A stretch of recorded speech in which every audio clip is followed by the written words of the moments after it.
Eu tenho uma questão para colocar para vocês aí. Isso tem piorado porque a gente está sendo muito agradado por tudo, né? Isso. Você tem... Hoje em dia, você assiste o filme que você quer, na hora que você quer, aonde você quer. Você tem um aplicativo onde você escolhe um parceiro com as características exatamente, ou pelo menos que ela se vende igual. Você tem um catálogo. Antigamente, você não tinha muita escolha. Não tinha. Não tem tu, vai tu mesmo e vamos aprender a conviver. Hoje em dia, falar, meu relacionamento tá bom, mas será que eu não tô perdendo uma coisa melhor? Aí a pessoa vai lá. Ela acha que sempre tá perdendo uma coisa melhor, porque... São tantas, né, coisas que estão colocadas para ela. O algoritmo hoje... é muitos. Então você sempre tem uma sensação que poderia estar melhor. Isso. E eu falo para você, não caia nessa, porque você vai encontrar os mesmos problemas, né? Mas ainda que não encontre, ainda que pudesse estar melhor, isso não é a questão. Para eu perder, eu preciso querer. Se eu não quiser, eu não estou perdendo nada. É lógico. Se alguém me disser hoje que vai me dar uma passagem para eu ir passar uma semana com tudo pago no Egito, eu não estou interessado, eu não quero. Porque eu acho um negócio muito fundamentalista, não estou afim de ir para aquele lado de lá e não vou. Ponto final. Nossa, mas você vai perder tudo. Eu não vou perder nada porque eu não queria. Entendi. Entende? Então, essa lógica que as pessoas usam, elas deveriam, por certo, então, para quem crê, se matar. Porque todo mundo quer ir para o céu, mas ninguém quer morrer. Né? Então, não é isso? Então, bom, se mate. O céu é melhor do que aqui. Mas tem a ver isso, né? da quantidade de oferta versus o que eu acredito ser o melhor para mim, né? E a gente está vivendo isso que você falou, um empuxo assim para o singularismo, o egoísmo, o individualismo. Isso. Tudo que você quer está na mão. Então, o Tinder está aí, você vai escolher o que você quer, a comida, é agora, né? Então, imediatismo, um egoísmo muito acentuado e a gente vai objetificar o outro. Então, a gente está vivendo nesse tempo, me parece, né? Assim, o liberalismo ajuda muito a produzir essa ideia do self-made man, do empreendedor de si mesmo, né? Eu construo eu mesmo, eu sou absolutamente responsável eu mesmo por mim e pelo meu desejo, e o outro está ali meio que para servir ao meu desejo, me objetificar. Faz parte, né? Da minha lista de consumos possíveis. Mas você sabe o que é que tem nisso tudo, que eu acho que as pessoas não se dão conta, é que elas querem mais e querem ser mais servidas, mas o buraco não fecha. Nunca fecha. Não fecha. Tem uma lacuna aí que não é preenchida. Você acha que a depressão aumenta exponencialmente por quê? Porque as pessoas estão vivendo a fantasia de que vão fechar o buraco, de que vão fechar o vazio humano. É o que eu mais sinto. A gente é feito de lacunas. E essas lacunas não serão fechadas. Então, hoje em dia, vivemos a cultura do não se pode sofrer. Eu não quero sofrer. E se eu estiver sofrendo, eu quero um comprimido para não sofrer. E a felicidade infinita. E a felicidade infinita, e que seja através de drogas, do que quer que seja. Não vai fechar. Ou eu aprendo que eu sou uma criatura cheia de faltas, de buracos, de lacunas, e administro isso, e entendo que sim, é limitado, não importa se eu comi 60 mulheres da capa da revista, isso não significa nada, até porque depois da segunda o resto foi igual. Só não será igual se eu investir afeto, só não será igual se eu tiver algo que torne aquela pessoa especial. Senão, vai ser mais do mesmo. Vai ser a mesma coisa. E aí as pessoas vão ficando cada vez mais ocas e cada vez mais desesperadas. Eu acho ansiosas. É hora de começar a aprender a sofrer um pouco. Tolerar, né? A tolerar, mas a suportar o sofrimento. Suportar o mal-estar. O mal-estar precisa ser suportado. E ninguém quer mais isso. Então me dê. Como se fosse tapar esse buraco de alguma forma. Não vai. Isso encaminha uma primeira resposta assim, sobre o que é o amor, positivamente agora, né? O amor é tolerar o mal-estar. O amor é tolerar o mal-estar produzido pela diferença do outro. Isso é uma boa definição. Essa definição né? Muito boa. Entende? Essa é boa. Amar é tolerar a diferença, né? O mal-estar produzido... que a diferença do outro provoca em mim. Os ciúmes também, eu fiquei com uma dúvida. Uhum. Tem ciúmes bom E tem ciúmes bom e ciúmes ruim? Eu sempre gosto de pensar em espectro. Mas né? já ouviram essa parte? Não, mas sim. Um pouquinho de ciúme é bom, muito ciúme é ruim, mas pouquinho é bom. O que vocês acham? Eu gosto de pensar em nuance, né? Tá. Espectro, assim. Então, claro que a gente pode fazer trabalhar isso, né? Fazer trabalhar essa ideia de que eu tenho um pouquinho de ciúme e isso demonstra que eu gosto, demonstra que eu importo, demonstra que eu sou inseguro. Não ter ciúmes, vou até completar para vocês falarem, então. Não ter ciúmes não tem a ver com ser indiferente. Isso. Né? Não tem nada a ver. Não. Isso, tá. De novo, o espectro. Exato. Eu acho que dá para pensar num espectro, né? De eu não tenho indiferença total, eu não tenho ciúme nenhum. Isso é bizarro. Um ciúme doentio. E um ciúme doentio. Tá. Tem muita coisa no meio aqui. Exato. Muito, sabe? De eu ficar magoado porque eu descobri que meu parceiro, minha parceira me traiu. Pô, é razoável. Isso é razoável. Minha mulher fica chateada quando eu curto a foto da Carol Dias. No Instagram. Exatamente. É razoável, não é? O que você acha, ô Lene? Tem a ver ou não tem? Eu acho que ela tá errada. Ô, Paquito? Eu acho que ela tá errada também, cara. Fabi, cadê a Fabi? Tá no banheiro. Tá no banheiro. Depois eu quero saber Fabi. Eu tô achando que a sua mulher tá hipervalorizando você. Exatamente. Porque ela pensa que eu sou. Curtidinha. Exato. Que essa sua curtidinha que vai ter um poder absurdo, né? Significa PN aqui. Não, porra nenhuma. O que é que essa curtida sua vai fazer? Fabi voltou. Fabi, você ouviu ou não?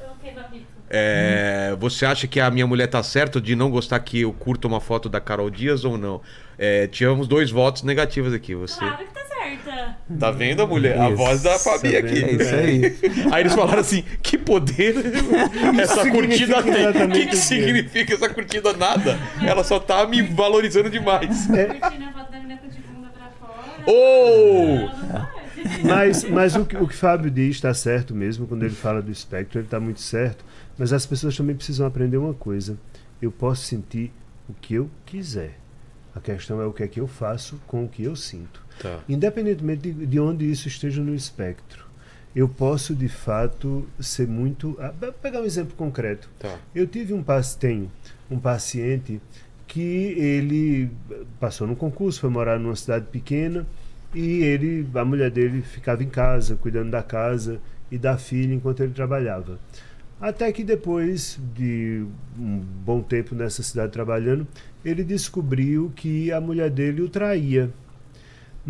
E que mais do que isso, não o traía com outra pessoa. Ela o traía com a cidade inteira. Tá.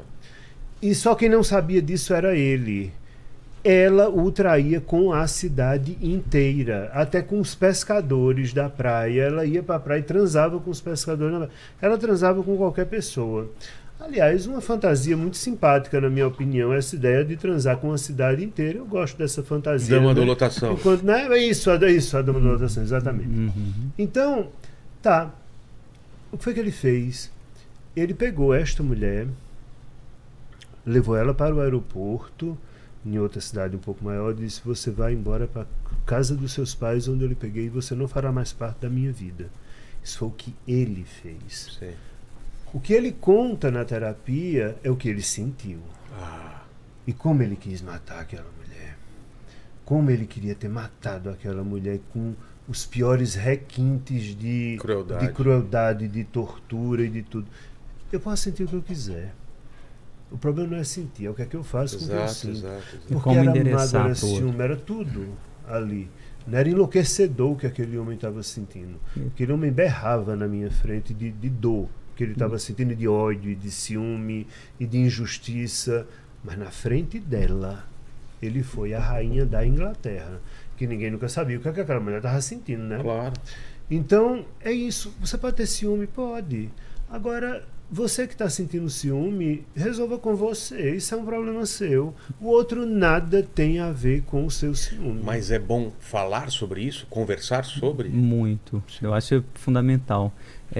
Engraçado, tem 2 reações clássicas, né, do ciúme, assim, clinicamente falando, essa, né, muito violenta, sim. E os matizes, né, dessa violência que eu vou endereçar ou não, né, e tem uma outra também, que é muito importante, não é pouco importante não na clínica, de que as pessoas às vezes gostam de ter ciúme, produzem ciúme, vão ficar com pessoas que vão produzir ciúme. Né? Existe isso. Existe. Tem um conto super interessante de Guimarães Rosa. Os 2 contos estão no mesmo livro dele, chama Tutameia. Um que se chama Desenredo, de um sujeito que está lá e fica com essa mulher aí da cidade, fica com uma mulher que gosta de todos os homens e que fica com todos e tal, e ele trabalhando na cidade para fazer o desenredo, né? Tipo, não acredita nisso não, ela não fica com ninguém não, e ele adora essa mulher, né? Ou um conto do Menotti Del Pica que se chama exatamente O Homem que Precisava Ter Ciúmes, né? Que um dia o sujeito encontra o amante, né? Pega o amante na casa e tal, e aí o amante fica com medo e tal, e aí o marido fala, não, fica preocupado não, pode continuar, vou sair, vou sair. Tipo, ele gosta, né? E tá tudo bem, né? Às vezes o ciúme vai produzir isso, uma insegurança que vai te dar mais fantasias, etc.